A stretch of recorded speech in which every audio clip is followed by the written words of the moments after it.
If you are seriously thinking about touring Lake Greenwood properties, whether that's within the next month or maybe within the next 6 months, well then this video is specifically for you. I have taken a lot of out-of-state buyers across this lake, and what I've noticed is that the buyers that come through that are most prepared have the best experience. They make better and faster decisions, they have more clarity, and they don't fly or drive home wishing that they had done things differently. So today, I want to give you guys everything that I would tell you if you called me tomorrow and said, "Hey Wyc, I think I'm coming to Greenwood for the next couple days." This is the practical stuff, the things that nobody tells you, and a few things that might change the whole way that you end up viewing the trip. My name is Wyc Timmons, and I am your local expert on all things Greenwood, South Carolina, and the Piedmont region, servicing all of Greenwood County, Lake Greenwood, and the smaller surrounding areas. If you guys are thinking about relocating to the area, I would love to be your real estate resource of choice. Send me a text message at this number or shoot me an email, and I would be glad to help you guys answer any other questions that you might have.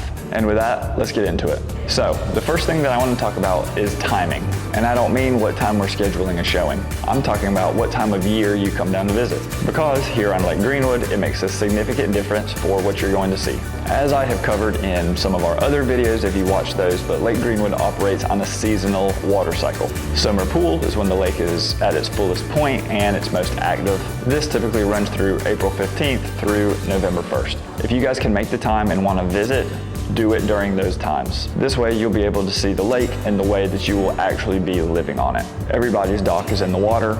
The lake is at its highest point. All of your neighborhoods are super busy. All of the restaurants on the lake are open, and you can really get out there on the water and enjoy it. Now, if you're coming during the winter, this is November through March. That's fine, and we show many properties during the winter as well. But just know that the lake is going to be a few feet lower than it would be typically during the summer. Also, some of the waterfront amenities are in the off season, and maybe some of those photos that you saw in the listing are going to look meaningfully different during the winter than they would be during the summer.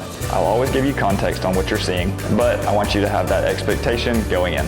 And when it comes to what to wear, if you're coming during the summertime, make sure that you dress for the heat and the humidity. All right, number 2 is how many properties you guys should see in a day. This is probably the most common mistake that I see buyers make when they come from out of state to visit. Typically, their main goal is to see as many houses as possible.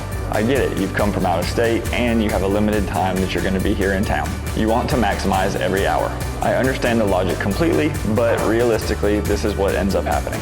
When you try to squeeze in seeing 6, 7, or even 8 houses at a time, by the time you get to house number 5, you can't remember anything about house number 2, and everything starts to blur together. My recommendation is always to see somewhere between 4 and 6 properties, and that should be the ceiling, not the goal. Seeing 4 really good properties, taking your time and really analyzing it will go way better, and in my experience, you'll have a better experience than trying to squeeze in 7 properties at a time, especially if we're looking at houses here on the lake. You're going to want to have time to go out to the dock. You're also going to want to have time to walk your lot. And maybe at the end of it, you want to take a second walk back through the house. All of this is going to take time, and I would rather you guys go back home with 4 solid properties that you really got to take your time to see. I would rather you guys leave town with that than have a mental blur of 10 different properties that we got to fly through. Also, maybe you bring a notebook, or of course bring your phone, so that way you can maybe jot down some notes or take some pictures on the things that you want to remember about each house. Maybe some simple stuff like, "We loved the kitchen," or "This dock needs work," or maybe something like "Too close to neighbor." Just something simple that's going to jog your memory about that house. I've had buyers weeks after showings ask me which house had the covered dock because they couldn't remember. Just write down a little something in the moment to keep it for later. I'll also tell you this, we build our tour days intentionally.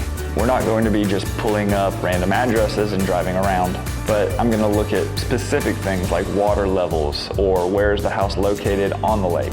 We have to account for the drive between each property, and that way we're not backtracking all across the county. It could be almost an hour drive from the furthest north part of the lake down to the furthest southern tip. So this organization matters more than people think. All right, now section 3. This is what you need to focus on and also what to let go. Here's something that I tell every buyer before we even get started, but as an example, don't focus on the paint color. I can't tell you how many times I've walked through properties with buyers and they absolutely love everything about the house. They love the neighborhood, they love the lot, they love the part of the lake that it's on and what type of water they get to experience there. But then they get back in the car and talk for the next 10 minutes about the wallpaper that was in the half bath. The wallpaper can come down in a weekend, but your lot lines and your neighborhood can't go anywhere. The things that actually matter on a lake property are the amount of water frontage you have, the depth of your water, and also the location on the lake. Not to mention something more obvious like the view that you get. Is that house on the main water with a great view, or is it tucked back away in the cove with maybe a little bit more shallow water? These are the things that you're going to want to pay attention to. I tell all of my buyers to focus on the 3 L's when it comes to picking your house. Focus on the lot, the location, and the layout. These are all of the things that you can't change about a house. Almost everything else cosmetic can be changed in some way, shape, or form. The other thing that I want you to think about before you get here is your price range and your flexibility within that price. Have a real conversation with your wife or your husband about where you guys want to end up when it's all said and done. This is where we would love to be in price. This is our hard and fast stop. Now, I'm never gonna push you past your numbers, that's just not how I work, but I've also had buyers miss out on the perfect property that they really did want just because they didn't have that conversation prior to getting here. All of that being said, just have that conversation and have a good grasp on your numbers, maybe prior to getting here. This is where we'd like to end up, this is where we're comfortable, and this is where we're not gonna go above. Also, I wanna make sure that I say this as well, but come in with an open mind in regards to different neighborhoods. A lot of buyers come in locked in on one specific neighborhood that maybe they found online, or maybe they found it in one of our other previous videos that we've mentioned. And then we go and see a property in a different neighborhood that they weren't as familiar with, and then they end up falling in love with it. That really happens more times than you would think, so just trust the process. Tell me what really matters to you, and I can therefore put you in front of the right property, even if it's maybe not exactly what you pictured. All right, next, these are the unspoken rules of touring homes with me. This is the section that a lot of buyers typically tell me they wish they had known these after their trip here is already over. These are the things that I would tell a close friend if we were going to go and look at homes together. Number 1, if you are a 9 out of a 10 on a home, you need to tell me. I have a rule on tours, and if we go and see a home and you're a 9 out of a 10, before you fly home, we should probably talk about writing an offer. Not because we need to be in any kind of rush, or not because we need to create any type of pressure. This is because a 9 out of 10 here on Lake Greenwood in your price point doesn't sit long. The buyers who fly home or drive home and we regroup the week after, or maybe the following week after that, typically by that time the house is already under contract. If you guys are feeling that specific house or have any interest in it at all, we can sit down and look at what those numbers look like before you guys even get back in the plane or on the car to go back home. Number 2 is always be honest with me while we're on the tour, not after. I would much rather hear this isn't what I was looking for at house number 2, rather than if we've already seen all 6 properties. This kind of feedback helps me specifically pivot. If the cove that we're looking in is too small and too cramped, just go ahead and tell me. Or if the neighborhood feels too busy or too remote, tell me. The sooner that I know means the sooner I can adjust the rest of our showings for the day to go ahead and weed out the homes that probably aren't going to be the best fit for you. Number 3, I always encourage people to don't just spend time in the house, but also go spend some time on the water. If it's at all possible for you guys, I always encourage people to go rent a boat and get out there on the water, either before we see properties or after the fact. You can go and rent a boat from Skipper's Landing, or go and rent a kayak, or just go find one of the restaurants like Break on the Lake and go sit on the back deck or down there by the dock on the water. The house that you're buying is one thing, but the reason that you're here is because of the lake. You need to go out there and feel the lake to really make sure that this is the right move for you, and in my opinion, there's no better substitute than actually getting out there on the water.